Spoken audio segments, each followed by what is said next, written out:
Hello students, welcome back to Hindi Sarathi YouTube channel. आज मैं आपके लिए लेके आई हूँ 10th क्लास की पुस्तक क्षितिज का काव्यखंड की एक कविता। कविता का नाम है संगतकार और इस कविता को लिखने वाले लेखक हैं मंगलेश डबराल। इनका जन्म सन 1948 में टिहरी गढ़वाल के काफलानी गांव में हुआ था और इस कविता संगतकार के माध्यम से कवि यह बताने का प्रयास कर रहे हैं हम पाठकों को कि जो संगतकार होते हैं किसी भी क्षेत्र के, चाहे वो संगीत के क्षेत्र में हो, चाहे वो दूसरे और किसी क्षेत्र में हो, जो संगतकार होते हैं यानी कि मुख्य गायक का साथ देने वाला जो एक उसका शिष्य होता है, शिष्य भी हो सकता है या फिर कोई और भी हो सकता है उसका शिष्य। तो वो जो संगतकार है यानी कि उसके साथ में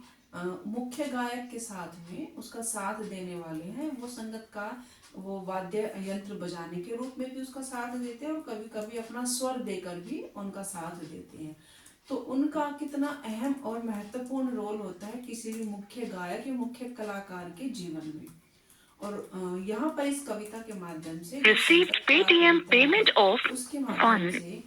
लेखक हैं 170 वो यही बताने rupees. का प्रयास कर रहे हैं कि हमें जो संगतकार श्रेणी के जो लोग होते हैं उनको कम नहीं समझना चाहिए। वो भी प्रतिभावान होते हैं और उन्हें भी अपने क्षेत्र का, अपने फील्ड का उन्हें भी बहुत अधिक ज्ञान होता है, लेकिन फिर भी वो अपने आप को निखारने के लिए वो प्रयास करते रहते हैं, रियाज करते रहते हैं और मुख्य जो कलाकार हैं उसके साथ जो है सीखने का भी प्रयास करते रहते हैं। तो स्टूडेंट चलिए देखते हैं इस कविता में जो लेखक है वो क्या कहने का प्रयास कर रहे हैं। मुख्य गायक के चट्टान जैसे भारी स्वर का साथ देती वह आवाज सुंदर कमजोर कांपती हुई थी। यानी कि जो मुख्य गायक है, मुख्य गायक की आवाज को यहाँ पर कैसे बताया है, चट्टान जैसे। यानी कि वो आवाज जो है, क्योंकि मुख्य गायक को ही पहचाना जाता है, उनको ही उनके गानों को, यानी कि मुख्य जो गायक है उसके द्वारा ही किसी भी गाने को या फिर किसी भी क्षेत्र में संगीत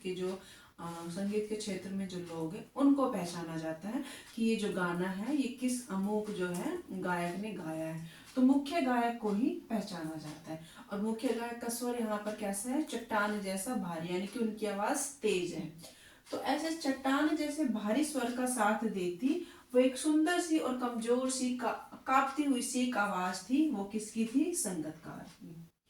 वे मुख्य गायक का छोटा भाई है या उसका शिष्य है या पैदल चलकर सीखने आने वाला दूर का कोई रिश्तेदार। और ये जो संगतकार है ये कोई भी हो सकता है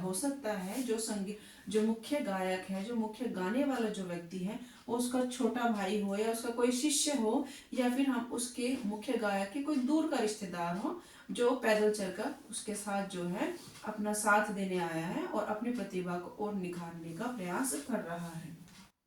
मुख्य गायक की गरज में, यानी गरज यानी कि आवाज में, और मुख्य गायक की आवाज में वह अपनी गूंज मिलाता आया है प्राचीन काल से। और संगीतकार श्रेणी के जितने भी लोग हैं उनका यही काम रहा है कि जो मुख्य गायक है वो हमेशा से ही प्राचीन काल से वो मुख्य गायक की आवाज में अपनी आवाज को मिलाते हुए आए हैं। यही उनका मुख्य काम है। गायक जब अंतरिकी जटिल तानों के जंगल में खो चुका होता है यह अपने ही सरगम को लांघ कर चला जाता है भटकता हुआ एक अनहद में। और जो मुख्य गायक है कई बार जो अंतरिकी जो जटिल ताने होती है, यानी कि जो जटिल शब्द होते हैं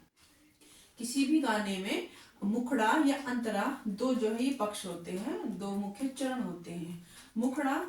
वो होता है जो शुरू में जो दो तीन जो लाइनें होते हैं किसी भी गाने की, जिसकी वजह से कोई भी गीत जो है या कोई भी गाना है वो प्रसिद्ध होता है। तो मुखड़ा तो सब गा लेते हैं, लेकिन जब अंतरा आता है यानी कि उसके बाद का हिस्सा जब गाना होता है तो उसके जो सुर हैं वो ऊपर नीचे या कहीं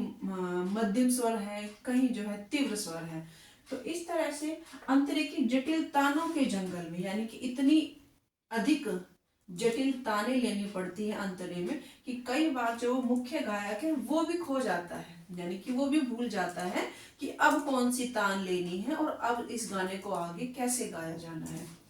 खो चुका होता है या अपने ही सरगम को लांग कर, और वो जो सरगम उसने बनाई है, यानी कि जिस सरगम का उस मुख्य गायक ने निर्माण किया है, वो उसको ही लांग कर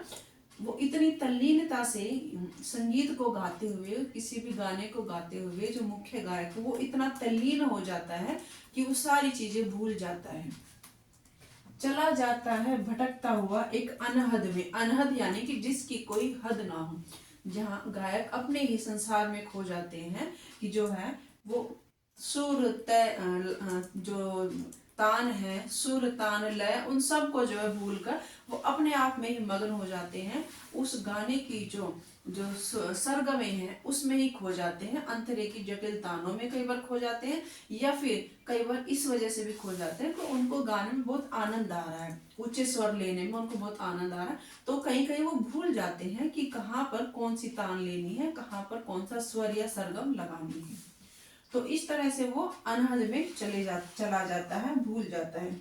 तब संगतकार ही स्थाई को संभाले रहता है, और जब मुख्य गायक अपने ही सरगम को लांग कर कहीं अनहद में चला जाता है और सुरों को भूलकर उसमें इतना तल्लीन हो जाता है कि सरगम और सुर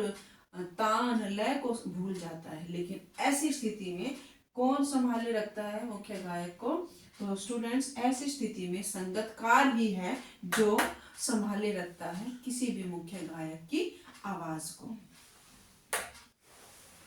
तो